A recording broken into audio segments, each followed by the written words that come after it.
બોર્ડના વિદ્યાર્થીઓને મુશ્કેલી ના પડે તે માટે વિવિધ સામાજિક સંસ્થા દ્વારા સેવા કાર્ય કરવામાં આવતા હોય છે। ત્યારે જામનગરમાં પણ સાંસદ પૂનમ માડમ દ્વારા શરૂ કરવામાં આવ્યો સેવા યજ્ઞ, જેમાં વિદ્યાર્થીઓ, વાલીઓ, શિક્ષકો તેમજ ડ્રાઈવર્સ ભોજન લે છે। ત્યારે સાંસદે વિદ્યાર્થીઓને ભાવથી ભોજન કરાવ્યું છે।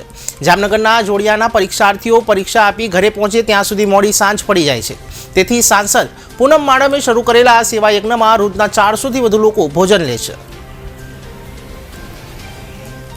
એટલે તમામ વિદ્યાર્થીઓને, દીકરા દીકરીઓને અહીંયા ઘર જેવું સાત્વિક સરસ ભોજન, એક સરસ વાતાવરણમાં ભોજન, કે એમને પરીક્ષાનું કોઈ ટેન્શન હોય, કોઈ સ્ટ્રેસ હોય, એ પણ અહીંયા બાળકોમાં કોઈ દી દેખાતું નથી।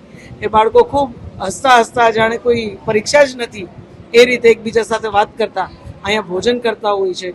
ત્યારે હું આ સંસ્થા વતી